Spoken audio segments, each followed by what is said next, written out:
नाम जप करते रहे। नाम जप की बड़ी महिमा है, क्योंकि जीवन में अगर भगवान का नाम सुमिरन हो गया तो हम सबका वो कल्याण कर ही देता है।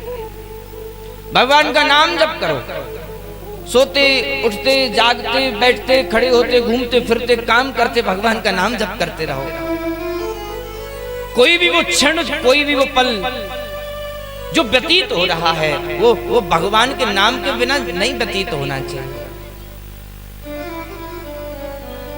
श्वास श्वास पे शिव भज, वृथा श्वास मत खोए, ना जाने जा श्वास की आव हो या न हो। हमें नहीं पता, हम जो सांस ले रहे हैं, जो सांस ऊपर चढ़ रही है निकल रही है, हमें नहीं पता जो हमने सांस ऊपर लिया वो लौट कर भी आए, कोई गारंटी थोड़ी है। हम कथा सुनते सुनते चले जाएं, जीवन का कुछ नहीं पता। किसी के पास में कोई गारंटी नहीं है कि महाराज कितने समय तुम्हें जीना है, कितने वर्ष तुम्हें जीना है। इसलिए महाराज जो समय व्यतीत हो रहा है वो भगवान के नाम जप के साथ में व्यतीत होना चाहिए, कि जब भी हमारी मृत्यु हो, जब भी हमारा अंतिम समय आए, तो भगवान का नाम हमारी जिह्वा पर हो, भगवान का नाम हमारे मुख में हो, जिससे हम सबका कल्याण हो जाए। लेकिन ये होगा कब? नित्य निरंतर जब हम भगवान का नाम जप करते रहेंगे। बहुत से लोग होते हैं महाराज, जब कभी भगवान की कथा सुनते हैं, कीर्तन सुनते हैं कि अंतिम समय में हम भगवान का नाम जप करेंगे तो सीधा शिवलोक हमें मिल जाएगा। लेकिन जब उनका अंतिम समय आता है तो वो भगवान का नाम भूल जाते हैं। कारण क्या है? बोले जब इन्हें समय मिला तब इन्होंने भगवान का भजन किया, भगवान के नाम का व्यसन नहीं लगाया इन्होंने, तो इसलिए अंत समय में जिह्वा जो है हमारी जीव भगवान का नाम भूल गई। लेकिन जहाँ पर नित्य निरंतर तुम भगवान के नाम का जप करते रहोगे तो जब अंतिम समय आएगा तो जिह्वा अपने आप भगवान का नाम सुमिरन करेगी और तुम सबका कल्याण होगा। नाम जप की बड़ी महिमा है। ये तो भगवान का साधारण सा नाम है, शिव शिव रटते रहो,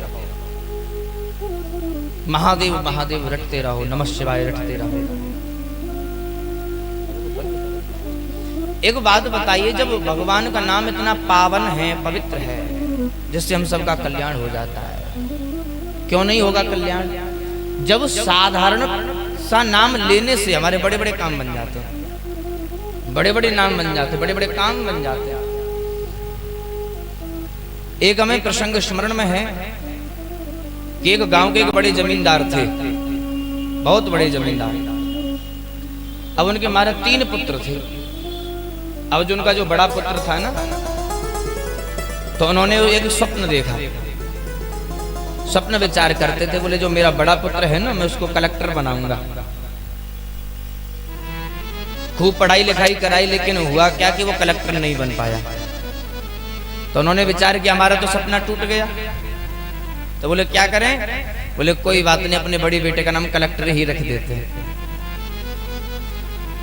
हमारा सपना तो नहीं टूटेगा, मन तो नहीं दुखी होगा कि ये कलेक्टर नहीं बना, तो उसका नाम कलेक्टर रख दिया। दूसरा जो पुत्र था उसके मन में, उसके लिए सपना देखा, बोले इसे हम थानेदार बनाएंगे। बेचारा पुलिस में कांस्टेबल भी नहीं बन पाया, लेकिन नाम रख दिया उसका थानेदार है। तीसरा जो हुआ उसका नाम रख दिया कप्तान सिंह। अच्छा जमींदार था, अच्छी खेती बाड़ी थी, खूब धन संपत्तिवान था। एक बार क्या हुआ कि कुछ चोर उसके घर में घुस गए। अब महाराज अच्छा जमींदार था तो था ही, अच्छी संपत्ति भी उसके पास में थी। जब चोरों को पता चला तो विचार किया, बोले उसके पास में खूब सारा धन होगा। तो रात्रि में चोर उसके घर में घुस गए। अब ये जो किसान जो है सेठ जी, जो बाहरी घर में खटिया डाल करके सो रहे थे। अब महाराज घर में तो सब लोग सो गए, तीनों पुत्र सो गए, लेकिन सेठ जी नहीं सोए, क्योंकि महाराज बुढ़ापे में कहाँ नींद आती है? तो रात भर खांसते रहे, कभी आंख बंद कर ले, कभी जग जाएं। अब हुआ क्या कि महाराज जब अचानक से चोर घर में जब घुस आए तो उन्होंने पता चल गया, बोले आज हमारे घर में चोर घुस आए हैं। बोले क्या करें? बोले आज तो हमारे घर में बहुत ज्यादा हानि हो जाएगी, कुछ न चोर कुछ न कुछ चुरा करके ले जाएंगे। तो अब क्या करें? अगर मैं अपने बच्चों को बुलाऊंगा तो कहीं ऐसा ना हो ये चोर हैं, कुछ न कुछ हथियार लेकर के ही चलते हैं, तो ये कहीं माराधारी पर आए। कोई किसी बच्चे का अहित कर दे। तो महाराज बुजुर्ग तो थे ही, तो महाराज पूरा अनुभव ले लिया। बोले बच्चों को नहीं बुलाऊंगा, चाहे मैं चला जाऊं, मैं तो वैसे ही, मुझे तो एक दिन मरना ही मरना है, बूढ़ा तो मैं हो गया, मैं भले ही मर जाऊं, लेकिन अपने बच्चों को नहीं बुलाऊंगा। अब बुजुर्ग तो थे महाराज, उनके पास में खूब सारा अनुभव था। खांसने लगे तो चोर छिप गए। आज इन्होंने जोर से बाज लगाई, ओ कलेक्टर, ए कलेक्टर सुनता नहीं है क्या? कलेक्टर कहां मर गया? देख तेरा बाप बुला रहा है, तू सुनता नहीं है। अब जैसे ही कलेक्टर का नाम लिया, चोरों ने सुना, बोले ऐसा लगता है ये तो कलेक्टर के घर में घुस गए, ये तो किसी कलेक्टर के घर में घुस गए, बता। अब तो बेटा पकड़े जाएंगे, अब नहीं छूटेंगे।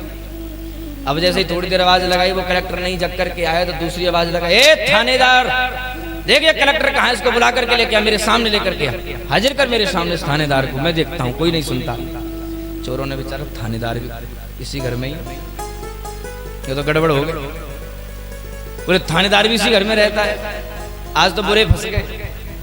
कलेक्टर थानेदार कोई महाराज कोई छोटे मोटे आदमी तो है नहीं, बड़े अधिकारी हैं। बोले आज इन्होंने पकड़ लिया तो पूरा जीवन जेल में जाएगा। अब तो महाराज कैसे भी समय निकालो, तुरंत यहाँ से निकलो।